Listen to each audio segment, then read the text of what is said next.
पाहूयात पुढची बातमी।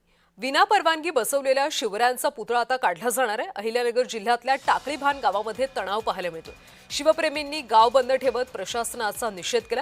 पुतळा हटवताना अनुचित प्रकार घडण्याची शक्यता आहे। टाकळीभान गावामध्ये मोठा पोलीस बंदोबस्त तैनात करण्यात आला। ग्रामस्थ आणि प्रशासनाच्या अधिकाऱ्यांमध्ये बैठक सुद्धा झाली।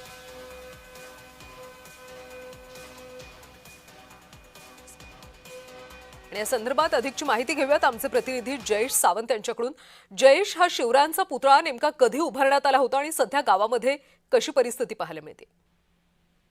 नक्कीच कल्याणी, आपण जर बघितलं तर अहिल्यानगर जिल्ह्यातील श्रीरामपूर तालुक्यात असलेल्या टाकळीभान येथे गेल्या 40 वर्षांपासून जे आहे छत्रपती शिवाजी महाराजांचं स्मारक उभारावं अशी मागणी जी आहे शिवप्रेमींकडून केली जात होती आणि ती मागणी कुठेतरी पूर्ण होत नाही।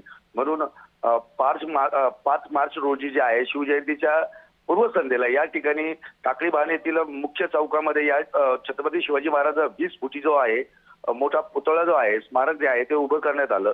मात्र हे स्मारक उभं करत असताना या ठिकाणी जे आहे कोणत्याही प्रकारची शासकीय परवानगी जी आहे ती घेतलेली नव्हती आणि त्यानंतर जो आहे हा नवीन वाद जो आहे तो उफाळला आणि त्यामध्ये आहे प्रशासनाने हा जो विना परवाना उभारण्यात आलेला जो छत्रपती शिवाजी महाराजांचा पुतळा जो होता तो काढण्याची भूमिका घेतली आणि त्या अनुषंगाने काल रात्रीच्या आहे मध्यरात्रीच्या सुमारास मोठा पोलीस फौजफाटा जो आहे तो टाकळीभान येथे दाखल झाला। पुतळा काढण्याच्या प्रक्रियेला सुरुवात होत असताना त्या ठिकाणी मोठ्या प्रमाणात जे आहे शिवसैनिकांनी त्या पुतळ्याला घेरावा घातला आणि आज सकाळपर्यंत हे संपूर्ण जे आहे घटनाचक्र जो सुरू असताना या ठिकाणी प्रशासनाच्या वतीने महसूलचे अधिकारी असतील, पोलीस अधिकारी असतील, सार्वजनिक बांधकाम विभागाचे अधिकारी असतील, त्यामुळे पोलिसांचा सुद्धा बंदोबस्त पाहायला मिळतोय। त्यामुळे आता पुतळा नेमका कधी काढला जातो हे पाहणं महत्त्वाचं आहे। धन्यवाद जयेश माहितीसाठी।